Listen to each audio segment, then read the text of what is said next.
We are starting off with the cold porcelain pumpkin planter. Talk about alliteration. If you don't want to paint the porcelain itself, you might want to paint the pumpkin a less fluorescent color before you start. You start with small pieces, taking a bit of cold porcelain and smushing it out pretty flat with your fingers.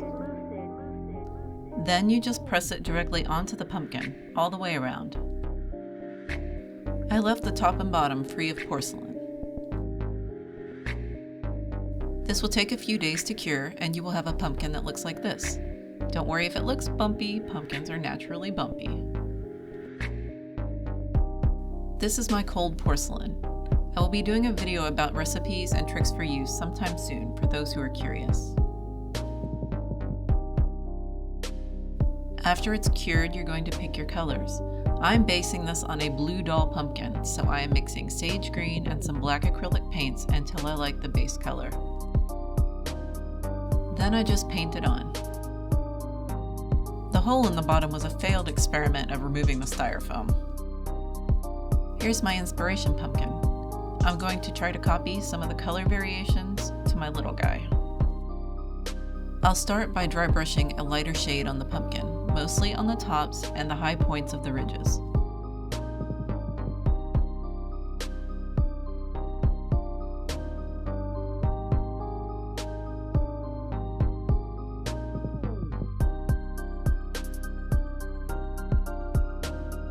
Next, I will mix a slightly darker shade of my green and do the same thing in the valleys between the ridges.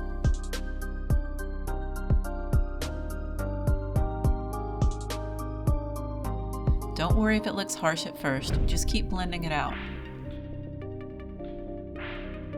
Now I'll go over it one more time with a lighter shade and just blend everything nicely until there are no harsh lines.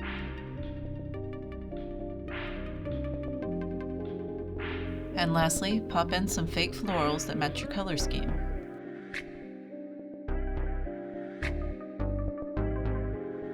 Next up, we have the forest topiary pumpkins. I did these in two styles. You start with a pumpkin painted in a natural shade of green. This first one is using reindeer moss from the Dollar Tree. Working in small sections, put hot glue on the pumpkin, and then being careful not to burn yourself, press the moss into the glue.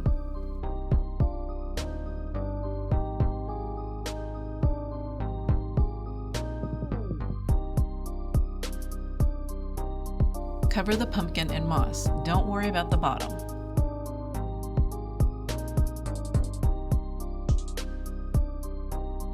The next one will use preserved forest moss, I believe I got from Joann's.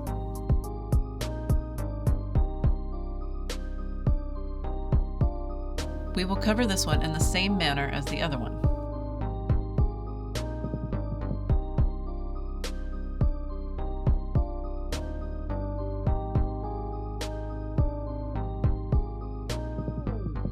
Gather your chosen fake plants. I love these mushrooms from Joann's, and I will have an upcoming tutorial on how to make these. Decorate your topiary with the flora. Some you can stick right into the styrofoam pumpkin, and some you will need to hot glue in place.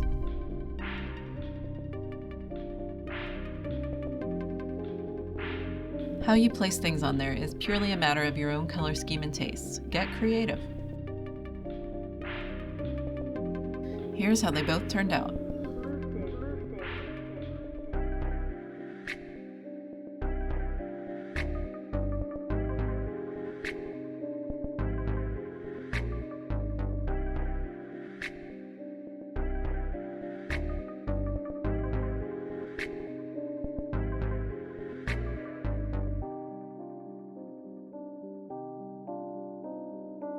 The last one is the Rustic Farmhouse pumpkin. I advise using a light color to paint the pumpkin first. You will need plaster cloth, any brand.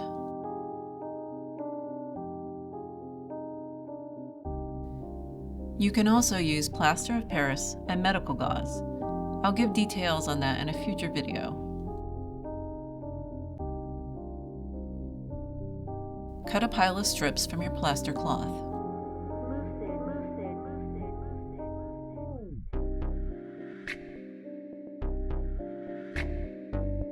Just briefly dip each strip into room temperature water and then smooth it onto your pumpkin. We do this all the way around. I don't worry about the bottom, it won't be seen. I like to lay the strips all going one direction, but you can mix it up. They will have a little bit of a textile pattern showing through the plaster, a bit like how a cast looks. This floral foam block with the plastic seal on it is great for holding the pumpkin as I work and when it cures, which will take about 24 hours to fully dry depending on humidity. I didn't want to wait that long, so here we are about 4 hours later. I get impatient. I found this cool triple texture twine, more alliteration, at Habitat for Humanity Restore. This metal Thankful is from Dollar Tree and has been spray painted black. These burlap leaves are also from Dollar Tree. I'm just tying a simple knot in the twine first to keep everything together better.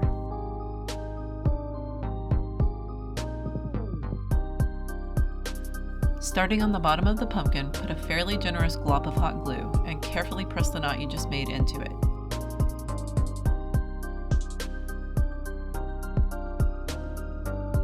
You can even push it into the pumpkin. Now we will wrap the twine around the pumpkin, using the valleys as guides, like this.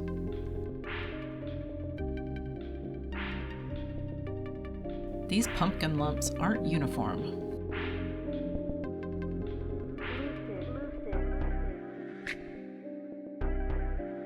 When you're done, add another glob of hot glue to secure the top. This is some sort of softwood stick from my yard. I am just scoring it a bit with the utility knife, then I will snap it off.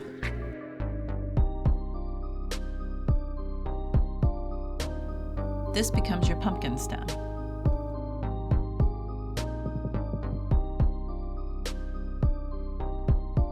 We're going to glue this Thankful to the front of the pumpkin. Be careful, this part is easy to burn yourself doing.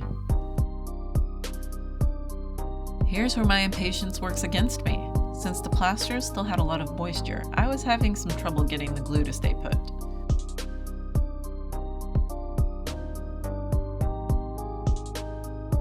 Trim the stems down on the burlap leaves and stick them to the top.